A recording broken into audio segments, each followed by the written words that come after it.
Huh?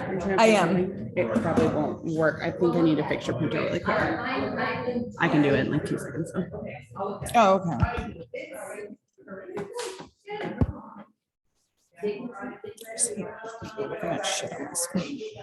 Okay, go ahead.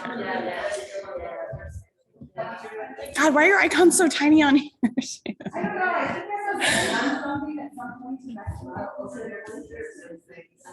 like last year, George got into drag and we looked vertical.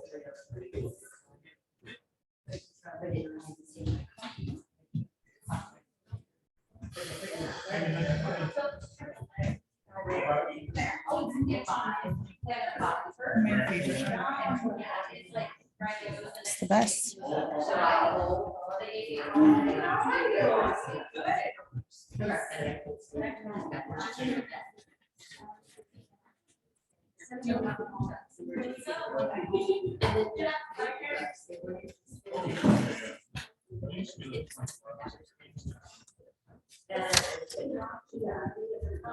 I don't see anybody. Oh, do I see people online? No.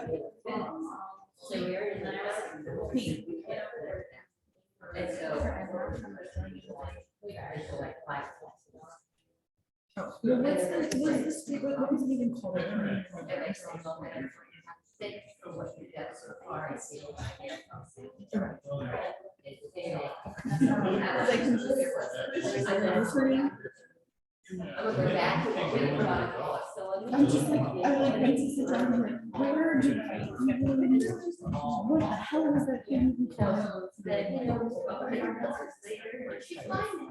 And where it went.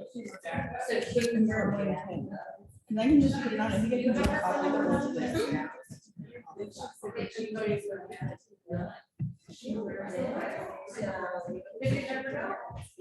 Yeah. Gracie was escaping. All righty, you guys, we're gonna get started. You guys are welcome to eat or grab food or whatever while we're doing this class. So today is not for credit, but let me make sure that Renee, can you drop something in the chat box if you can hear me okay?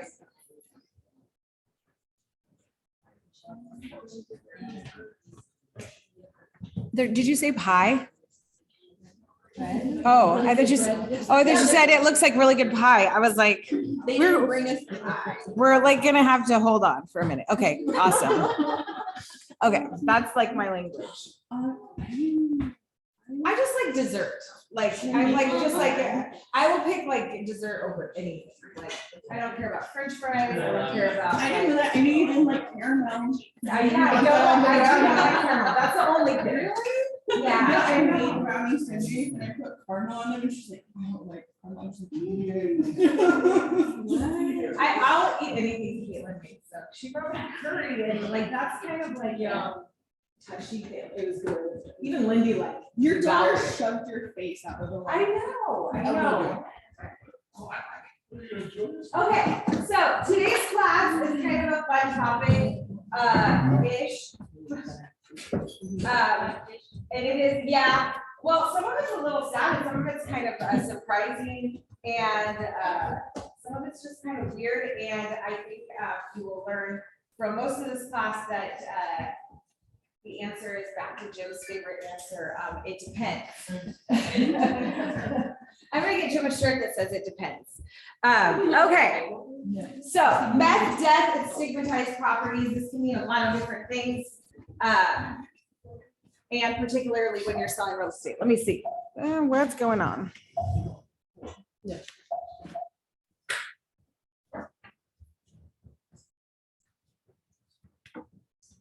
Okay, so we'll start with the quote. The most beautiful thing we can experience is the mysterious from Albert Einstein, unless it has to do with real estate. We don't like the mysterious. So has anybody ever had an issue with a stigmatized property? You don't have to tell me what it is yet. Has anybody ever dealt with that? I'll start with my the first time I ever had to deal with this. I had been selling real estate for like maybe 2 years, and I sold a house it was referred to me by a friend, and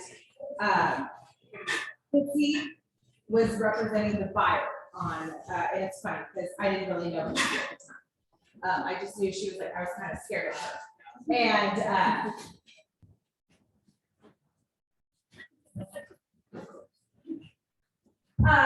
And so we sold the house. 2 weeks later, she called me and she said, the buyers are mad. They want to get the house back and they want to sue you guys.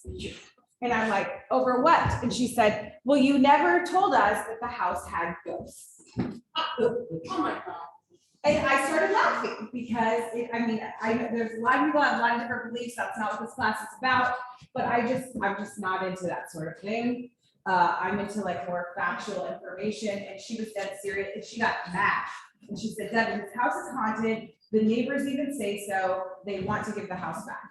And so I don't know what they did from there. We just pretty much like I was like, I don't know what to tell you. Like the owners have rented it out for 10 years. I don't know what to tell you. It's on Harvest Loop. I every time I look at it, I'm like, oh, haunted house, even though I really don't know that to be true.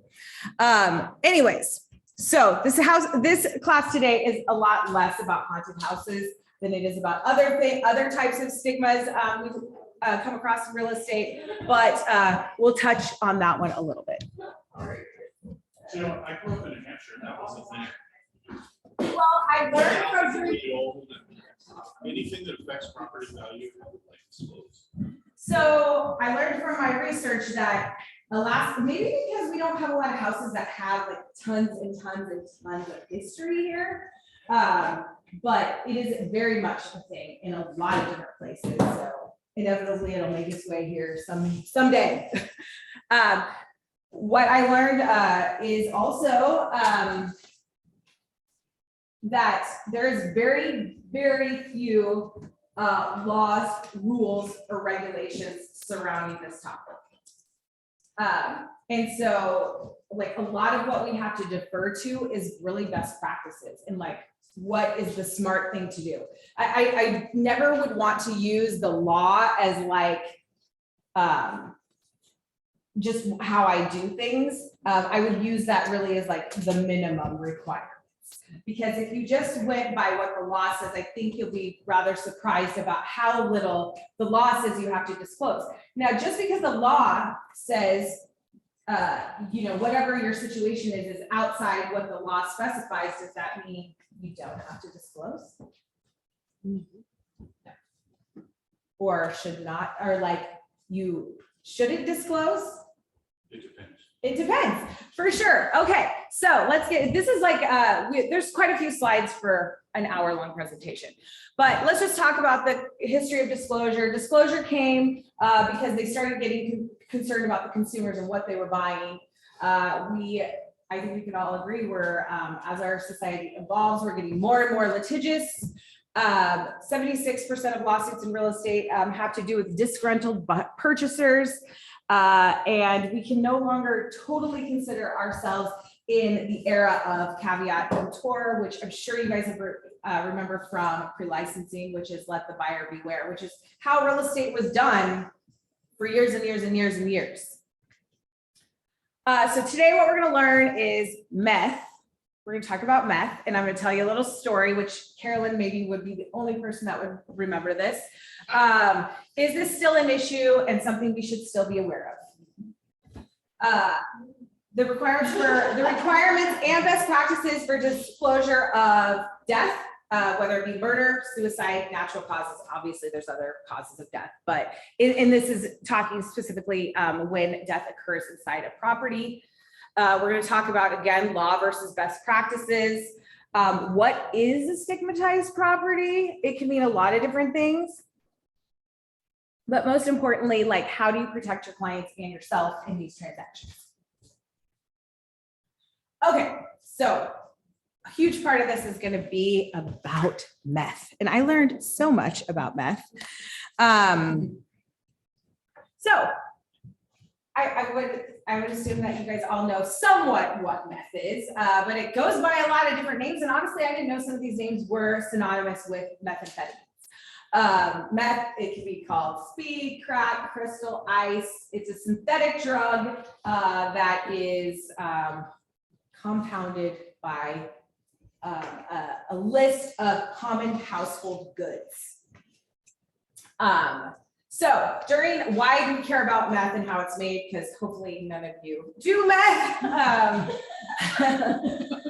You never know. We'll talk about that too. But during the production of meth, a property can be contaminated with hazardous chemicals. There's a strong risk of fire, explosion, toxic fumes. It can stay in the home for years. It penetrates the sheetrock. It can penetrate the wood. The residue can cause symptoms similar to like if you just consumed meth voluntarily. So the story I was going to tell was, gosh, it was probably like in mid 2000s, 2005-ish. They made realtors take classes on how to identify meth in houses because it was that big of a problem. And so I went to a class maybe like 7-8 years ago, and I heard it was taught by, it was like a class about, I think it was like identity theft or something. It was taught by an FBI agent.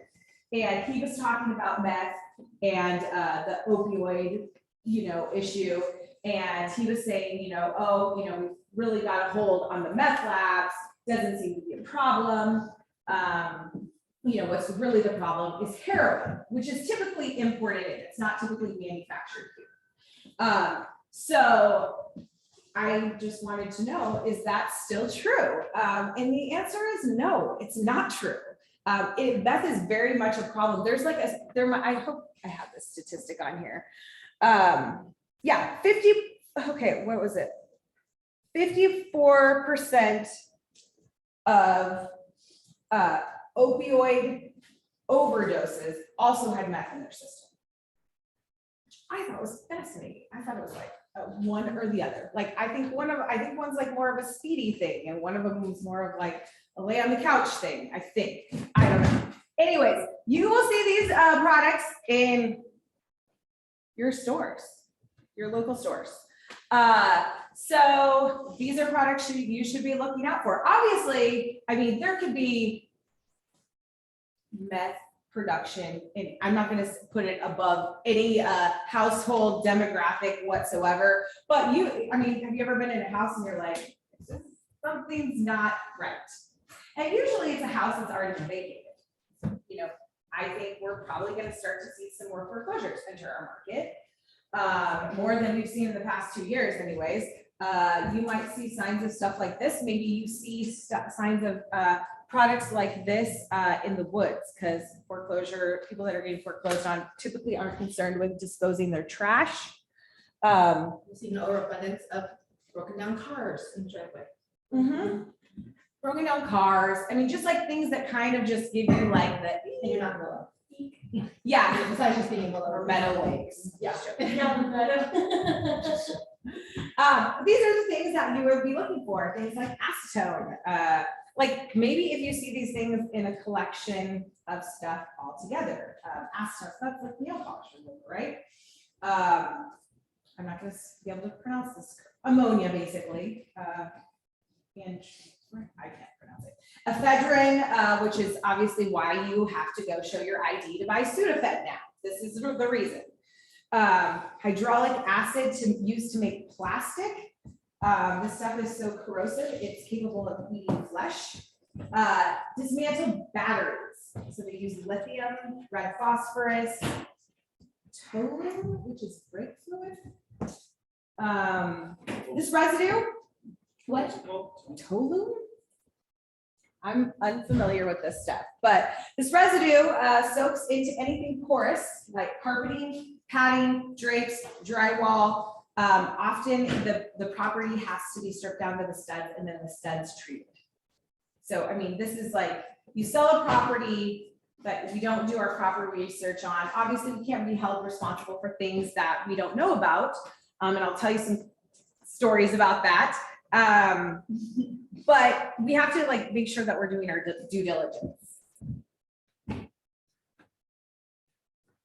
So meth users, what do they look like? A lot of times people think that they look like this. They show you the before and after pictures. Sometimes they're, but they also look like celebrities too. So that's where I got them.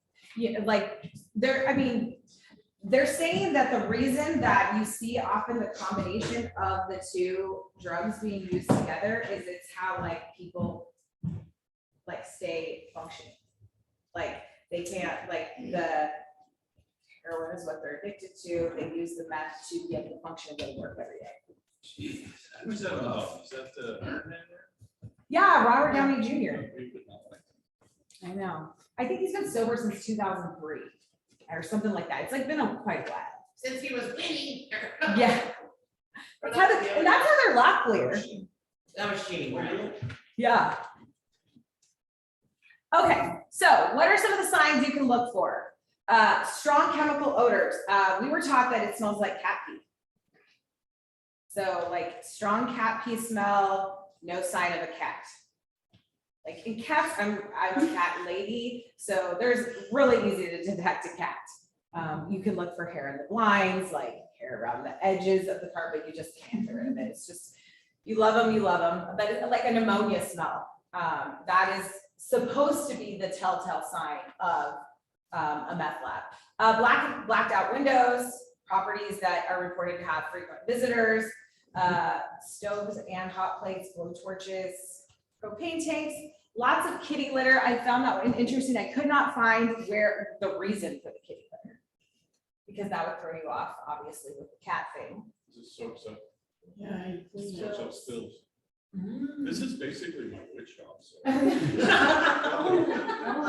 Glass containers. Likely story, Jim. Excessive trash, fuel cans, antifreeze containers, household products, red stained walls, stripped batteries, blue corroded valves on propane cylinders. I mean, a lot of it sounds like mine too, especially the red stained walls. Amy's here. Yeah, looks like, oh my God, Katie's house that for me, and my shower looks like somebody's either murdered or I'm cooking meth in there apparently. Well, and if you have rentals, I was looking at the kit, like with the acetone, the denatured alcohol, the Drano, I'm like, oh, well, I have that in my car. one of the studies I was reading too, like as like all of the COVID help like depletes, and some people are like forced to go back to work, they are predicting an increase in meth labs. Oh, because they've been home smoking meth instead of going to work, yeah. No, that's just it's a source of income. It's a source of income when the government is no longer writing you checks. And you don't have to pay taxes on it. And you don't, it's tax-free money. So you're welcome. Yeah. Is iodine? Well, the market tanks. I Is it, you know, don't know if iodine. So we used to be able to buy it at farm stores with high concentrations of by gallon at the time, and they What would you buy iodine for in high concentrations? to clean bacteria forces. Oh, and you can't, Right, Jim, yes, But you can't buy it anymore. You gotta like thank for it, right? get it back.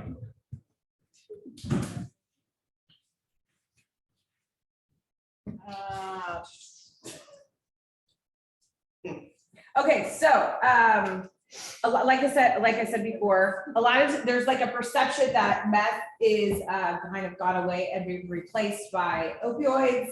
That's kind of what's in the forefront of the news. And now you hear about fentanyl. That stuff is all issues, but actually the meth, the issue with meth is actually worse today than it was a decade ago. Yeah, so like there was 1.4 fatalities per 100,000 persons during 2008 to 2010. 2017 to 2019, there was 5.8 deaths per 100,000. That's like over double, like that's triple the amount of deaths. So it's obviously an issue still. Okay, what does the law say? What does this have to do with you? You're like, I don't want to consume meth, I don't want to make meth. What does this have to do with me? So you should know the law. Couple things. A person who knowingly transfers, sells, leases, rents a meth lab property and has not been determined Fit for use is in violation of this statute. The violation is a class A misdemeanor, can be convicted, sentenced up to 1 year in jail, fined up to $10,000. Now, there's a paragraph in the purchase and sale agreement. A lot of times we skip over it and talk about that paragraph just in the context of sex offenders, right? There's also this handy website on there where you can go and see if there's properties that have been meth labs. I went on there and I thought it was kind of interesting. It's very little. So I'm like, I don't know how up to date the state keeps it. There's also an FBI, or sorry, a DEA version of this website. But this website is actually, so it's something like, I think, how do we protect ourselves? We don't just point out the sex offender website in our, when we're presenting a contract to a buyer on what their duties are. We're not gonna, investigate if there are sex offenders in the area. We're also not gonna investigate if this property has been a meth lab or any property around it has been a meth lab or maybe a current meth lab. We're not going to investigate that, but we can give you the websites where you can. Like I said, there is a federal website for this as well that covers Alaska. It's just not as user-friendly as this one because you have to like go by year. Like you have to sort it by year. What about rental property? Landlords required by statute to maintain premises fit for use. If a meth lab was located in a rental unit and the landlord has conducted a clean up and can certify that the rental unit or property meets established cleaning standards, they're not required by statute to disclose that the premises was used as a meth lab.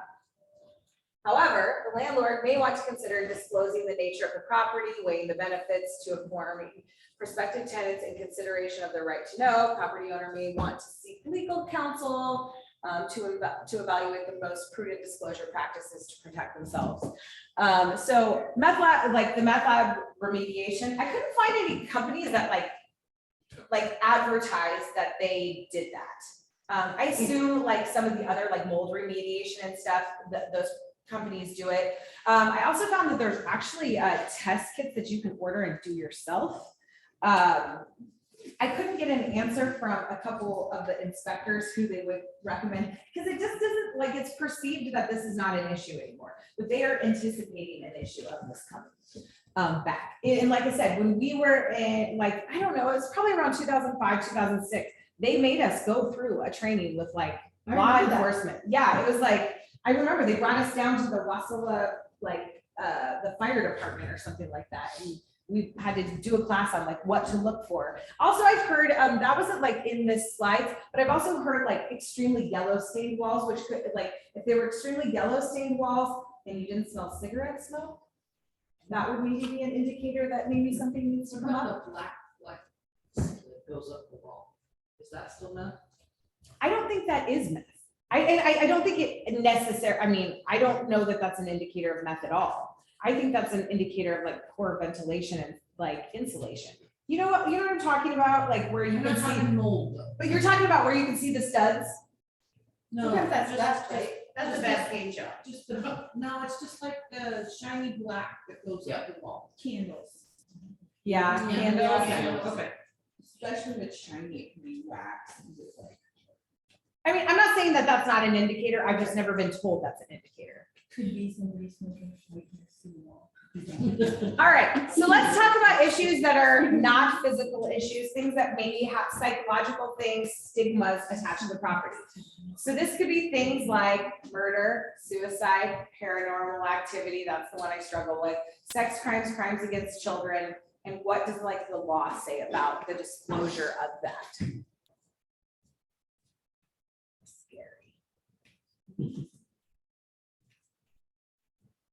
Okay, why would we care about this? I think the first thing on this list is why we should care about it, because there's little case law on what we should do in this scenario. Also, I know that you can be sued, anybody can sue you for anything at any time, and it's not that they will win, but what a pain in the ass. A lot of times these can be based on unverified facts, especially if it's like the paranormal stuff. I struggle with that. Even if you do not have the statutory requirement to disclose, there's something in the statute that says, talks about an adverse material fact about, or adverse material fact, I think is how it defines it. And it's basically something that would affect, and how they define it is something that would affect your choice to buy the property or what you would pay for it.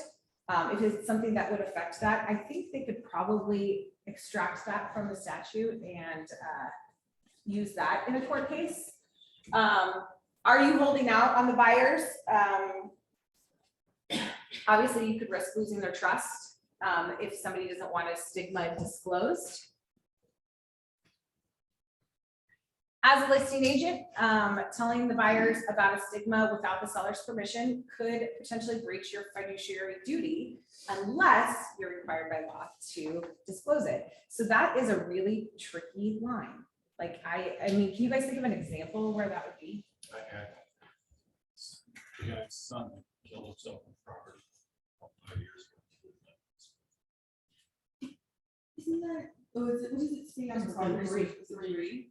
It actually doesn't say 3, but I'll show I you thought it what was it says. 2 or 1. It's actually not. Is it not? One. Yeah, so I mean, I was okay by statute, but it did come back to bite us. I had a seller whose tenant killed himself on the property, Mhm. and it was more than 1 year, and he's like, should I put it? And it's like, yeah, and then nobody, And everything. yeah. And I've had people like try to like play with semantics with the statute. I'm pretty sure I have the exact statute of like, okay, so I sold a house where a guy killed himself in the shed. And they're like, well, it wasn't in the house, so I don't think I disclosed it. And they removed the shed. And But I'm it like, was on. it's, I think the statute, I'm pretty sure says On the property. property. It Not doesn't like say inside, Or it does like not say inside, the bedroom. right? Is it like violent death, suicide one?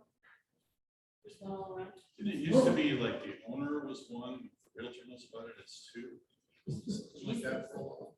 But if That's you, not what either of them said. I'll show you guys what it but says. if somebody wanted to sue you and you knew, and like, how could you be like, I didn't know, or I don't know, it just seems like if you know, you should just say. So this isn't in the slides, but this is, I'll bring this up, and this is kind of a different situation and not as detrimental. But I was selling, I wrote an offer on a property one time and it was a foreclosure. It was a really nice property. It had 3 shops on the property, a house and 3 shops out in Meadow Lakes. And this was also pre-marijuana being legal, which I don't even know that this, what they had going there would have been legal. But, so we wrote the offer. 3 days later, the buyer, who was actually an absolute nut job, she just was, she called me and she said, I cannot believe you're selling this property. And I said, why? She said, there was a huge drug bust at this property and you didn't tell me. And I'm like, I didn't know. And she's like, so I'm curious where this would have gone. She's like, Devin, it's all over the news. And I'm like, what? And I'm like, I don't really agree with this, to be quite honest. I mean, and I especially didn't then. And she's like, well, I don't know how you could say you didn't know anything about a property. And she was like convinced that I knew something about it. And yeah, I mean, she was right. It was all over the news. Those 3 shops were being put to very good use. But it was a seizure by the FBI. It was like, yeah, so it just makes me wonder, like, how, I mean, I do think that they say like a reasonable or prudent person should know. And like I said, that's less detrimental than a lot of things we could come into contact with. But I just thought it was interesting, and I would be curious how a court would perceive something that did make major headlines, because it involved somebody that was like important. I can't remember. But it was a huge drug bust. It was marijuana, but So if the house is featured on season 3, episode 2 of Alaska State Troopers, you should call them. that's a good question. I don't know the answers because I mean, like the laws that deal with this are like really, really small. Like they're not very specific. So if the buyers obviously ask you directly something like that, I have shown a house to, we had a client one time that before every single showing, we had to call and say, do you know if anyone has ever died in this property under any circumstance? And extremely, somebody in our industry too, like that extremely superstitious. They did not want to, like, my last house, the husband died, he was like in his 90s or something. And they told me, they never put it on a disclosure, but they did tell me, they're like, we don't have to disclose this, but we just want you to know. And that's fine, but, yeah, she wanted to know, and like, she did not even want to set foot in a house that anyone had died ever for any reason, which, like, like, areas like New Hampshire, that would be nearly impossible to find. Right.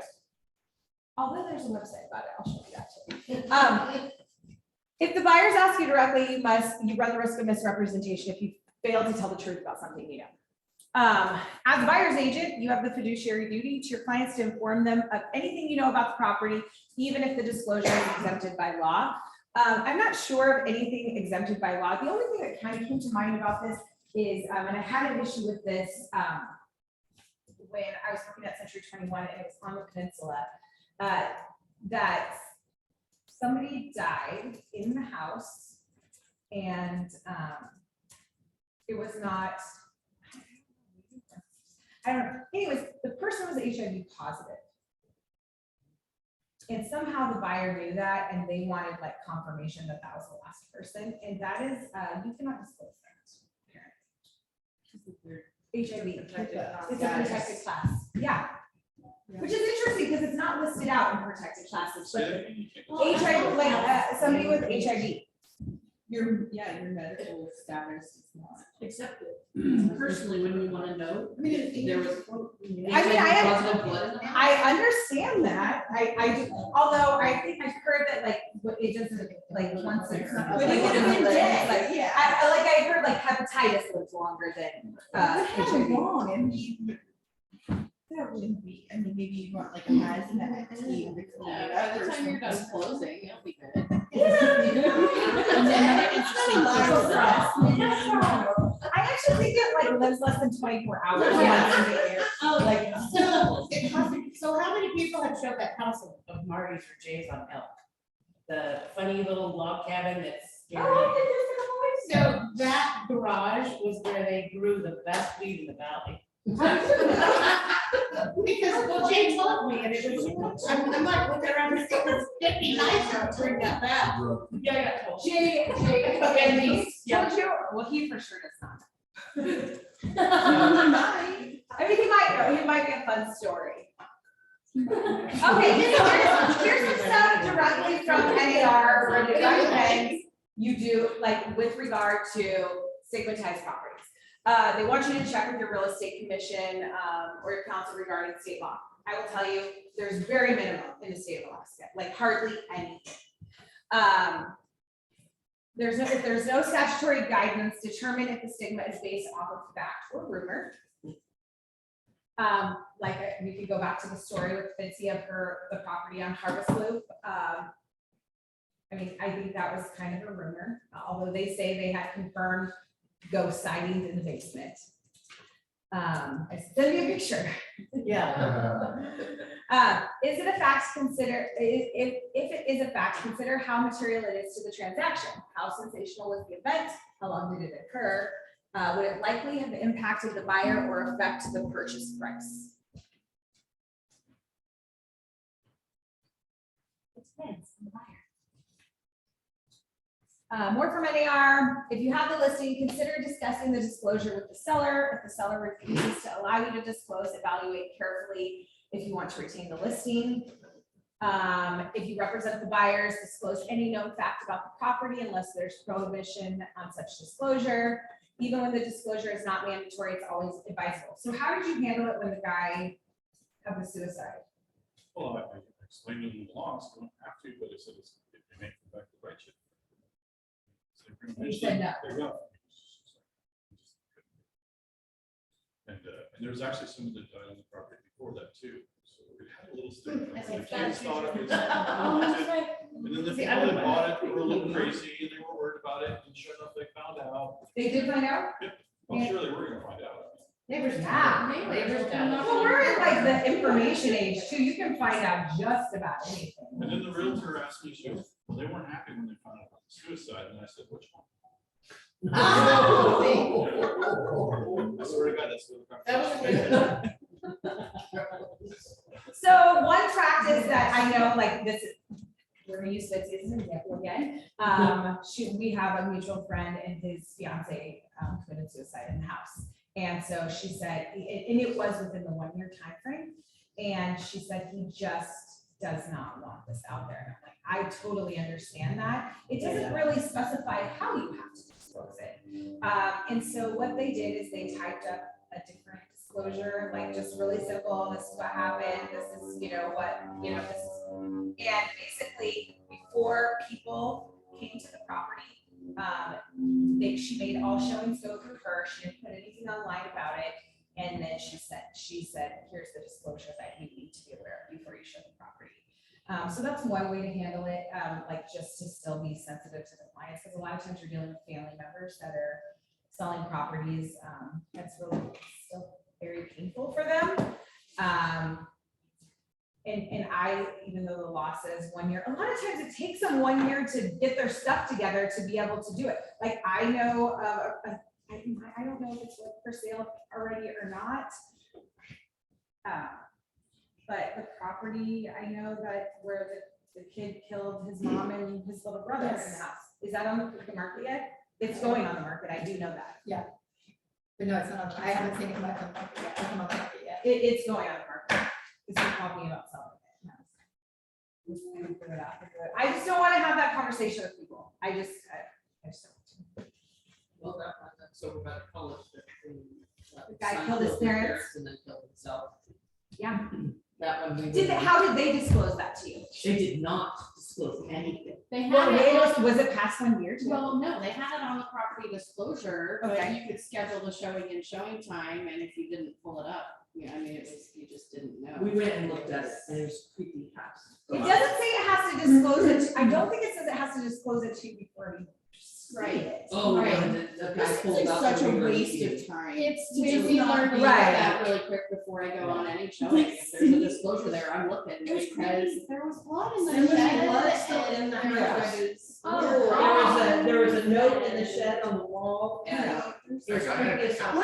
That's creepy. It was It was a creepy. suicide note. It was on the shed. Still hung up? But It was written. Yeah. It's crazy. Okay, we'll talk about that in a second. It's crazy they didn't remove the shed, like as evidence or something, but I guess, I mean, there's not really need for like a court case or anything. But definitely read your disclosures, because I had my sister was looking at houses, she loved this house. She looked at the disclosures, and on it, it said that there was a human burial remains and murder suicide.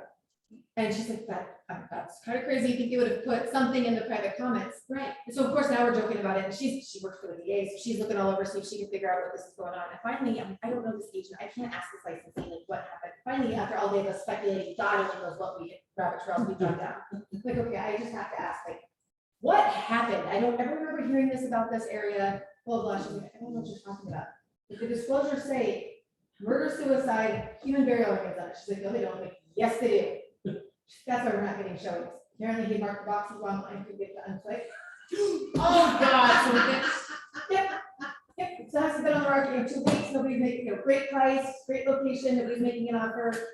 Cause he clicked the wrong box. I couldn't tell her, I couldn't get him unclicked. Yep. So we got. Yep. We're gonna talk about that too. Yeah. That's becoming more of an issue in my life than I want it to be. Okay, so what does the law say? Agent must disclose if a murder or suicide occurred within 1 year before the date the licensee first showed the real estate to the buyer, and the agent is aware that the murder or suicide occurred on the real estate. So that's not very long. And like I said, a lot of times it takes a year for them to get their stuff together to be able to do whatever they're going to do. Like, for example, that house that I'm talking about, that took place, I mean, that was like 6-7 years ago. But, and it specifically says murder or suicide. So there's a lot of other things that would be extremely bothersome to clients that are not murder or suicide, right?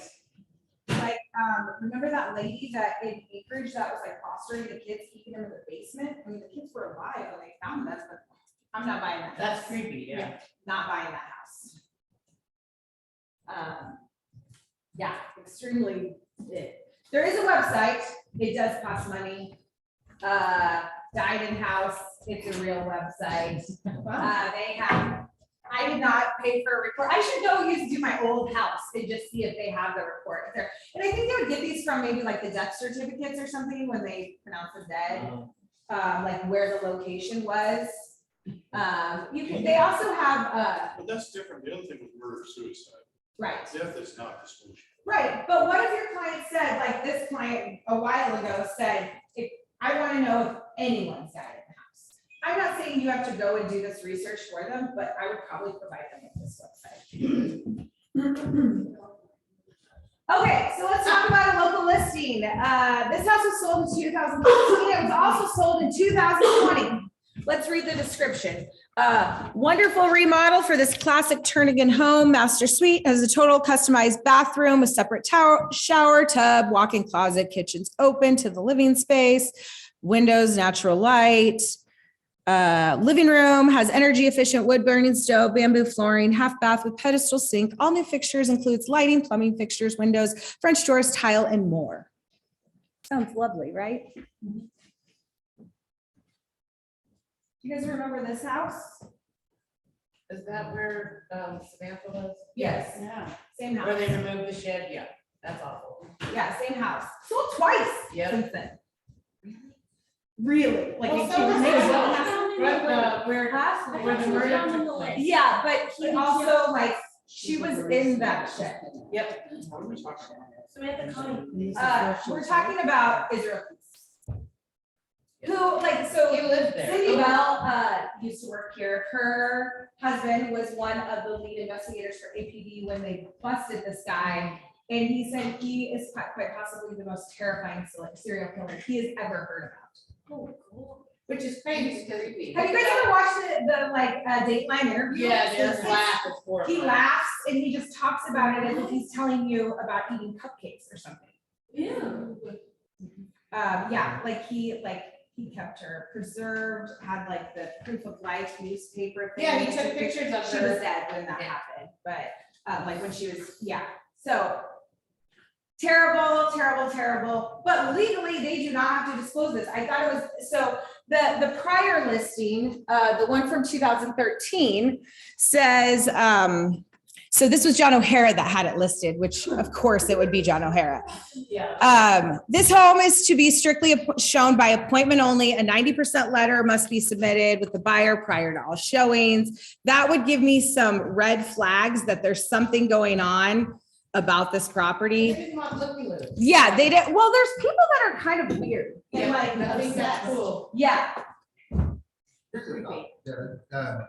Kevin Crozier, who we all know. If there was a previous property disclosure on the MLS, then that is his position, that it needs to continue with this property and be disclosed. So if they could see that there's a previous property disclosure and it wasn't given to them and it was disclosed, there was that murder. I wonder what Cameron was that. Yeah, I did look at the property disclosure on this. It didn't. I think they were wanting to like tell the story like Fitzy was doing with the suicide. But that, to that effect, I have seen a professional standards case regarding that exact same thing. In this, it has nothing to do with stigmatized properties, but it had to do with septic size. And in like 3 sales prior, they had said the property is only sized for a 2-bedroom septic or something like that. It was a 4-bedroom property. They couldn't find any DEC paperwork on it or any information about it. And it got taken to professional standards because they said, you have that information readily available to you. And they're like, who looks at the disclosures, 3 sections prior. And they actually did find the realtor in violation. Because the information was there, not accessible to their client, because our MLS is private. And I just thought, wow, that's interesting. I don't look at every disclosure. Which realtor, the buyer's rep or the seller? The seller's rep, which is interesting. That's who the professional standards was against, was the seller's rep. But you could probably make the same case for the buyer's rep, because they had access to the information too.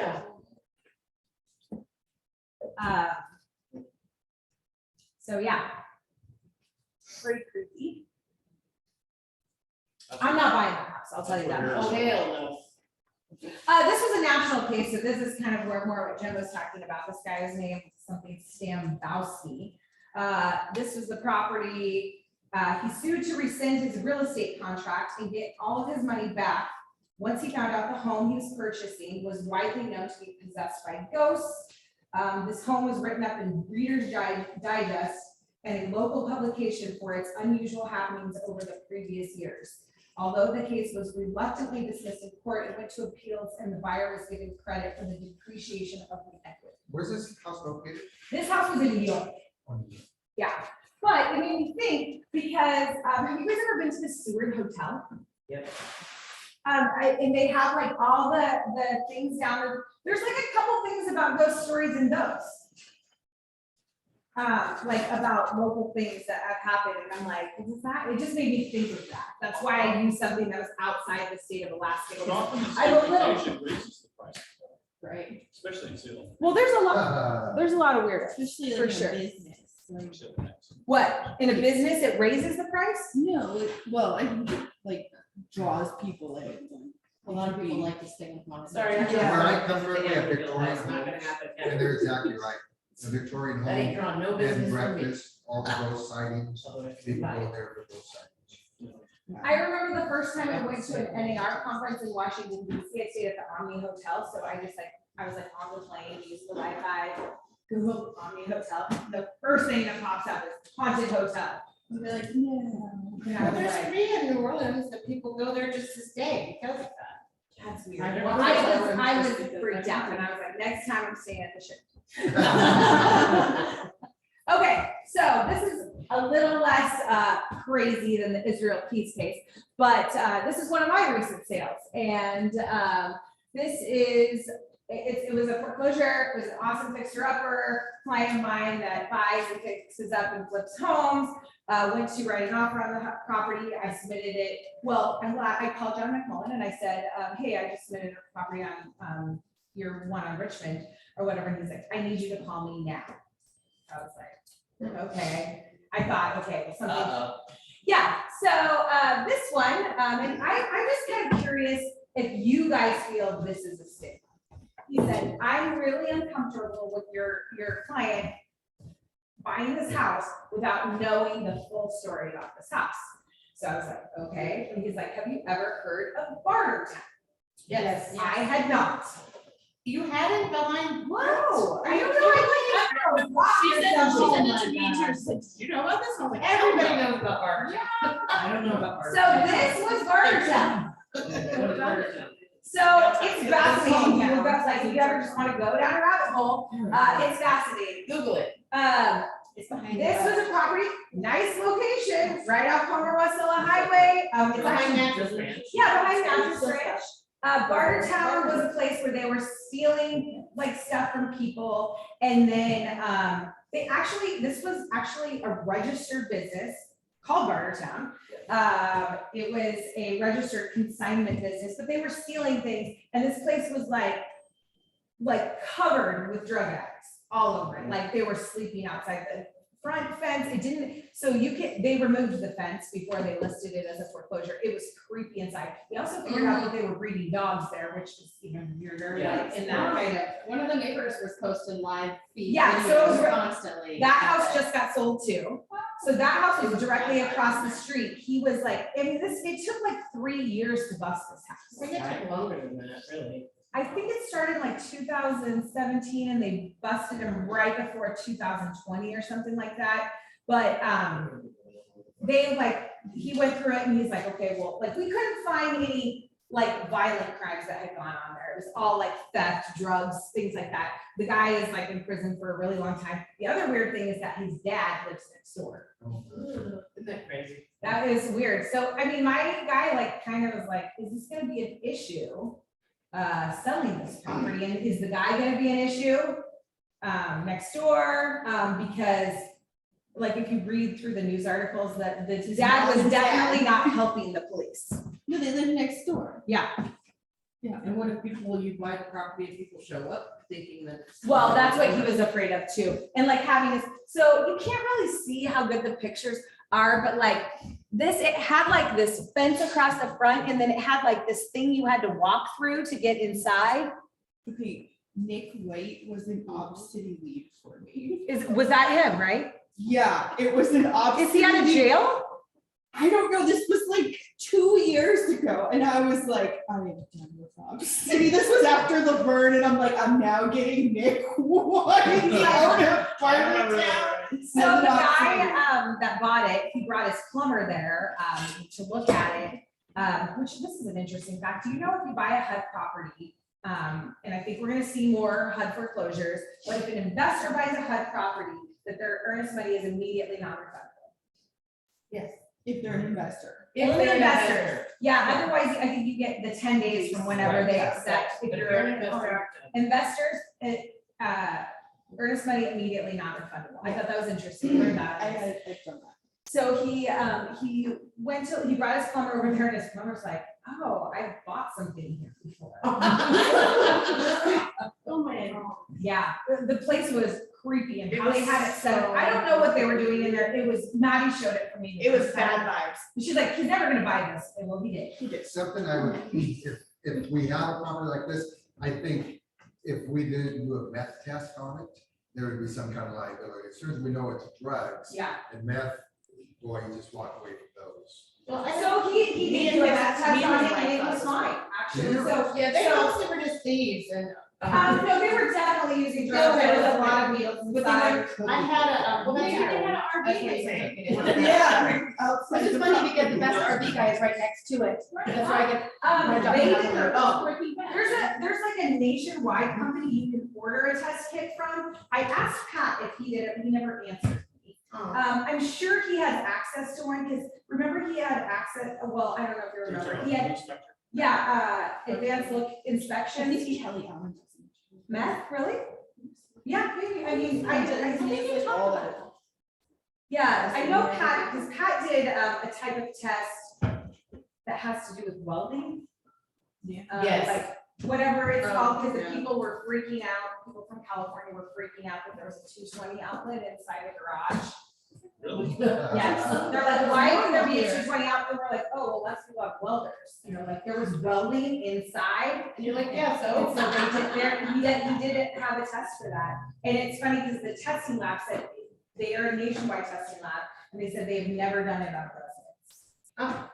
It's never been done on residents, which I find interesting. So do you guys think this is a stigma or not?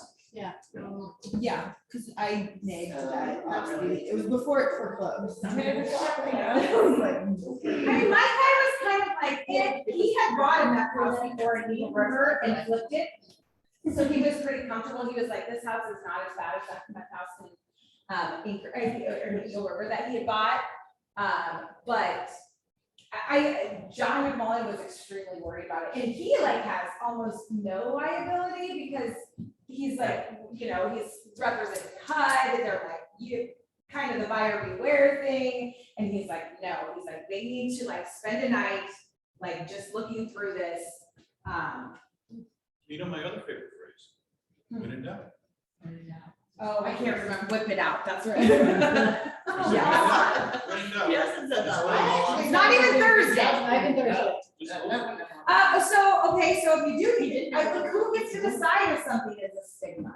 I mean, I've talked to clients about it. I had somebody, there was another house in the same neighborhood listed. He had two younger girls. And I said, you know, Google Border Town. Before you go look at this house, before you do anything, just Google the area and see what happens. And see what you think before we go look at it. And he's like, yep, nope, I'm out. Yeah. Go on Facebook and Google Barter Town. I mean, there was a whole Facebook page dedicated to it. Yeah. I have a question for you. There was a house that I took a client to that was in the neighborhood, and when you drove in the neighborhood, neighbor 2 houses down, somebody had painted on the fence, this guy is a rapist, and he's a bad neighbor. Oh, wow. And so we're driving in and I'm reading it going, my gosh, you know, and it's 2 houses down, they have little kids and everything, they didn't have a house, but you know, I don't know, I mean, it takes a long time to convict somebody of rape. Do you know if he was homeless or something or was I didn't know anything when we drove in, I had no idea, we just saw it as we drove in and they saw it, you know, obviously when we drove in and we walked through the house and they just said, this is not, just. And at that point, you Well, yeah, shouldn't why take take it a up chance? for them, I you don't should know. give them the. Yeah, never be the looker upper, never, because you could mess up. I Right. mean, I learned that never be the guy. No. You know, like a very simple case of measuring for somebody's lawns. Don't ever do that. There was something like that on the news where a guy put a sign in front of his front yard because the one next door was for sale. And he goes, don't buy that house unless you talk to me first. Well, Carolyn had a situation. Yeah. I need those pictures to include in my presentation. You do, I'll send them to you. So she listed a house where there was a big dispute between the two neighbors, and the neighbor had hung a bunch of baby dolls with like blood and knives in them from the trees. Oh, Nice neighborhood. Big sign saying my neighbors are here and it's all kinds. Yeah, very nice neighborhood. Yeah. Very nice neighborhood. What was that house? It was like a foreclosure, it was for sale last summer, and then it pended, and then the person went on like the buy, sell, and trade pages and was like, or maybe it wasn't a foreclosure, but he's like, don't buy this house, blah, blah, blah. It was like this huge thread of, Oh, I don't well, and they were looking for the buyer because it repended again, and they were like, contact me if you're the person buying, and they named. Yeah, it was like local, and they like named the other realtor in it, like this person is trying to cover up mold, or I don't even know. I've seen that before, and I've actually seen like things filed with like professional standards about that too. Like somebody like totally uninterested filing against the realtor for non-disclosure of stuff that they say is true or whatever. I wanted Well, to Amy, show. we had that problem, you and I and Kelsey, with that one neighbor on, she didn't like the water. No, God, yes. What? Sally Mae. Yeah, she went all on Facebook talking about the water, and we're like, whatever. We've had this issue recently here about a neighbor affecting a sale too, saying multiple people have tried to get a septic on this lot, and that, you know, I mean, that's not necessarily a stigma, but you know, a lot of times when we're doing like test holes and stuff, we're like, they dig the test, because this is what happens. They dig the test hole, they see water, they cover it back up, there's no paperwork generated anywhere. And so they're like, well, if there's no paperwork on it, how can we be sure? We're not engineers or whatever. And then they were, every time they saw somebody come look at the property, they were coming out and doing that. And yeah. And that's because they wanted to buy the lot, right? So. I think, I don't know that they wanted to buy the lot, I think they just didn't want anyone to buy the lot. Right. I have a lot like that right now. Do you? But there is some people that want to buy it, not gonna be able to get a road in, watch terrible, they can't see it, all this stuff, it's going up, talking, but it doesn't listen. But he's like, but I live right next door, we're You fine. should just- Right, I know he does, yeah. But I have one that, We're 10 feet off the line, but we're fine. Right. You're not gonna be, but we are. Right, I want an acreage though that the gentleman who lived in the neighborhood came up and told me, my clients, they have nothing, just, the guy's selling it for sell by owner through like an MLS site. He just has regular disclosures that, you know, and it's over Creek and for airplane stuff, off of like Strawberry. They're gonna build in this section of land across the street, this huge cargo plane storage facility. Well, they're gonna make noise, obviously, getting there and back, and there's nothing in the disclosures. He said they haven't said a whole lot about it, there's not a lot, if you Google it, and he just sent me paperwork upon paperwork about it, because it's gonna affect everybody over here, everybody's selling in that neighborhood. But they're doing it, they've all discussed it, and they're doing it staggeredly, so it doesn't look obvious. What's the issues? There's a big bunch of airplanes being built, a big airplane storage facility, cargo planes, right by the neighborhood, it'd be like right across the street. And you really have to like, I just wonder like how much we're expected to dig. I mean, like, so for example, I listed a house in that subdivision, I can't remember what it's called. It's like, I think the street is called Sunbridge. It's down like Sylvan, like the other side of Pittman. It's a nice neighborhood, real nice neighborhood. There's an airstrip in there. Yeah. Well, just up the street on the left before you get to Sunbridge, I want to say it's Matsu Health Foundation owns a big tract of land, and they're going to lease it out as a gravel pit. Right. And I didn't know, and it took me 2 clicks on the internet to figure it out. But I had already sold one house in there, and I'm like, I didn't know, but like, that information was published like 2 years ago. So would we be expected to know if it's something like, I don't know. I know we're not supposed to do an independent investigation, but if the information is like readily available to us, how responsible are we for that? So I just think it's interesting, because the second house I sold in there, they absolutely wanted that disclosed. Like, they did not want that to hinder their sale at all. What about it's like that neighborhood Creek's Edge, or something, it's the one on Vine in Hollywood, and that they're talking about, that's where that road access will go now, there's like a road. Oh, that like they're gonna road build access. That they got from the feds dumped that money, so they're now talking about it, and there's still homes for sale in there, and I know a woman, and the state is coming by trying to negotiate eminent domain, but there's still properties being sold in there, Country so. Wood Estates, What? Country Wood Estates. No, it's like No. Creekset, what's that, what it's like, called? But it's gonna be the end of it. It's like behind Three Bears, right? Like, Yeah, it's gonna be the bypass, they're gonna put a bypass road there, because with that new build back, that I guess they dumped money into that, and so now the surveyors, people are coming by again, I guess it's been proposed for like 10 years, but now they seem to be like.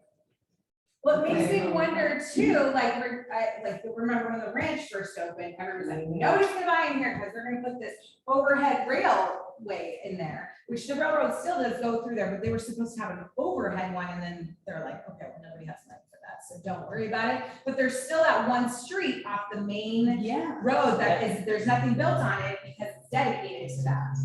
And you still have to sign this, or they still send out, the railroad disclosure, so that future buyers know. Right. Is that asbestos stuff still near the fairgrounds, across the street? Because there I was don't that know, that's a neighborhood- great question, I remember, because that's like by like Kepler Bradley area, that right? came up for a while, yeah, there was a stone house in the neighborhood. Because I do remember like when Jody Kettler was like, she lived by there or something, and was Yeah, I like, think she lived in the Kevin. Yeah. Yeah, she was part of it. I don't know, that'd be interesting to know. But if I've had people like came up and buying a house and the okay, this just came up. Right. I mean, how would I really know? Right, you wouldn't, No. And another question is, I don't even know if it's there. I don't know if it's there either. I know that there was like a ton of like opposition to it. Okay, this is another thing that's came up recently, and honestly, I've never dealt with this in real estate until now, and I think it's interesting because I've dealt with it twice in the past couple months. So that little canoe is a real picture from a real agent that works at this office of a listing that she is taking, and that person, that is over the top of a dead body. What? Yeah. Wow. At least it's You clearly mean like marked an and Indian burial misplaced ground or the something, remains. or- It is not an Indian burial ground. Somebody just buried their relative right on the property. Oh. So, Can they take them with them? I found this very interesting. Okay, so I'm like, so prior to this actually happened like 2 weeks ago.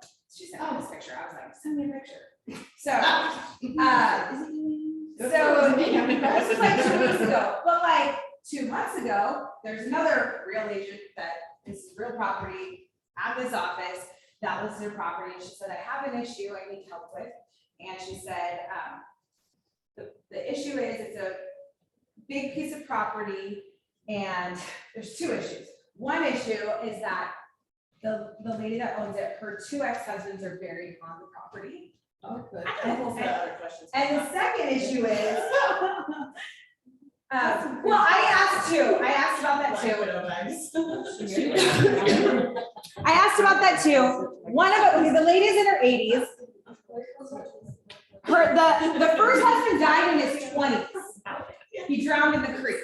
See you, dear. So it's not one ex-husband, but late husbands. Yeah, late husbands. But yeah, late husbands. there's a huge difference. That's true, that's true. Okay. Late husband's better Well, than like, an he just ex-husband. Magically died, she tried to drown. I don't know, but the other thing is whoever she sold the property to, she created this easement that was handwritten and recorded. That's something else I know, that you can record anything against any property. Handwritten, recorded, that she granted an easement to herself for lifetime. To be able to be buried there too, to be able to visit, and to be able to be buried there too. Ooh. And then it's for sale. How big is the property? What? It's it's a lot, it's big, it's real big. And it's like a dedicated, it's a dedicated 13 acres. It is under contract. I'll just have Where a is it? cemetery. What the hell? Oh, that Make makes some sense. money. Okay, so I just thought, so I was helping her with this and I went over and talked to Ray, because Ray's been entitled forever. And I'm like, is this like easement, it's a recorded, like you can look it up on the recorder site. I actually should have put it on here because it's public information. You could look it up if you wanted to. I said, is this legal? And she was like, yes, it is. It is very big. So Alaska state laws are silent on the matter of burying human remains on private property. We're not old enough. Well, you know why that started is We're because only the 60 ground's years frozen old in the state. winter, you can't dig, so what were they supposed to do with bodies? In New Hampshire. there's Like, it was cemeteries probably on without- properties. That's true. Local communities, so the only thing the state says is that the local communities can govern it within them. And so I do know Anchorage will not allow it. The municipality of Anchorage will not allow it. You have to be buried in an approved burial site. If you do have possession of a dead body, you do have to get a permit. These are some other interesting facts. Oh, it's not very big. There's like standard specifications for a burial site. It has to be 3 feet below the ground surface. A casket is not required. Wait a minute, how many feet an animal's gonna smell that, dig it up? That's what it says. That's bullshit. Apart from the well, Okay, gravel sites should not be located on a slope, grave sites should not be located on a slope or other area where erosion could eventually expose the body. That is like some crime scene investigation. Grave sites should be a minimum of 200 feet from any stream, lake, or potable water supply. So this is state statute. Yes, this is in the state. Very good. Grave sites should be recorded, grave sites should be recorded on the deed to the property, so old girl in Sutton knew what she was doing. Wow. Old girl. Makes you wonder what she was doing. You get to get buried on your own. I don't know about the easement thing where you say I can get buried on your property once it's yours. I don't know about that, but it's my understanding that the new owner is in agreement. Oh, I would do something. No. How many acres are we talking?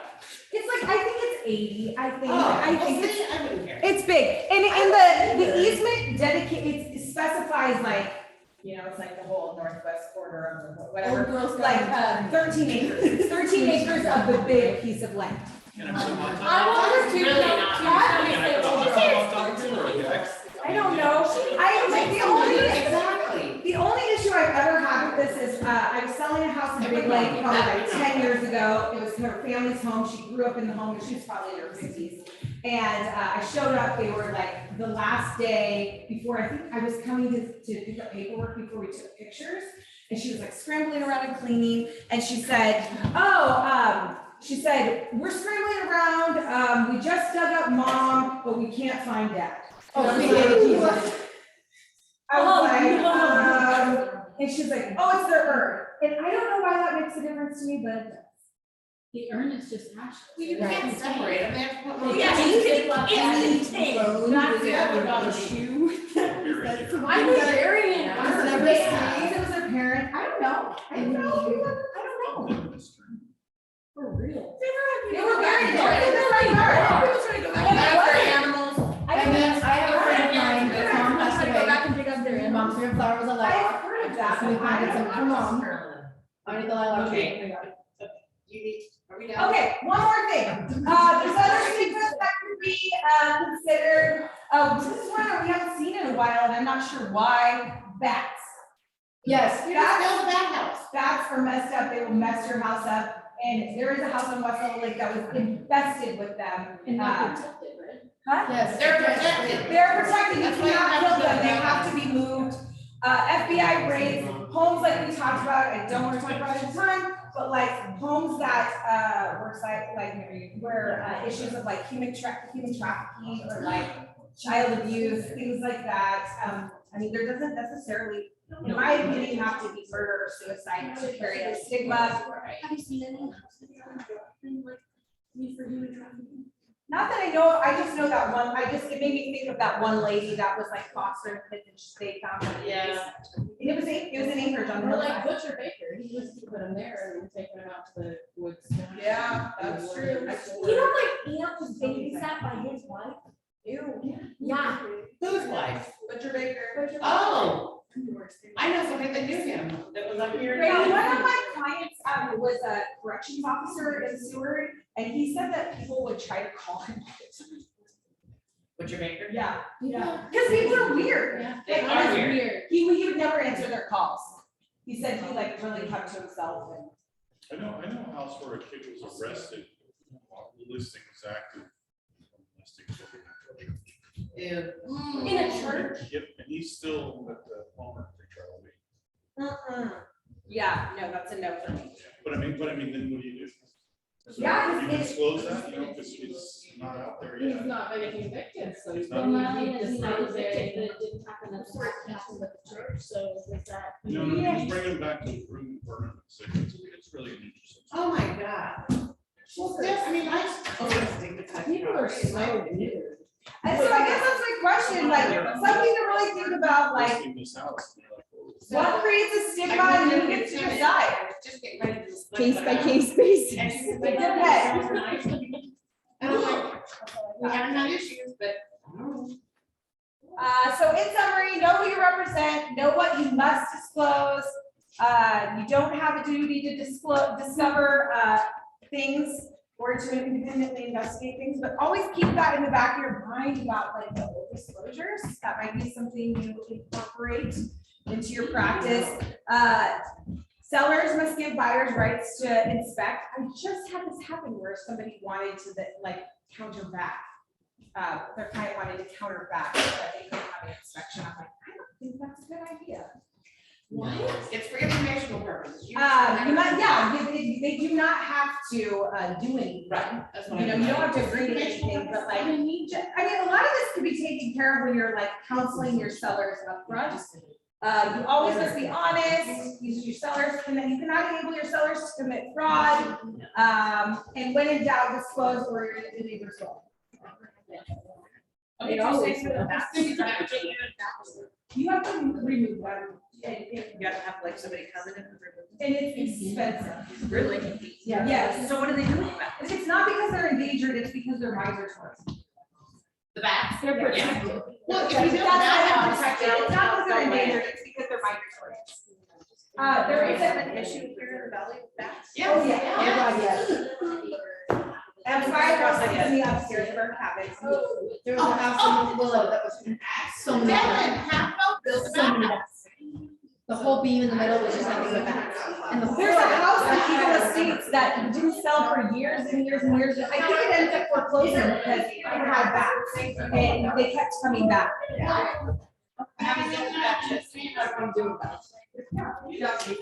You're gonna down to. But how you look for them is like, so the house on Wasilla Lake, like my ex-boyfriend and I almost bought the house, but it had like a big, huge covered porch off the front. And all around the border was these little tiny black pellets all around the border because they're bat droppings. And they're actually, the bat droppings are really toxic too. They're also really good for your lawn or grass or something. Maybe. Okay, but I don't care. I'm not into bats are a no. I'll pick a mic. I'm out of that. Oh, yeah. Huh?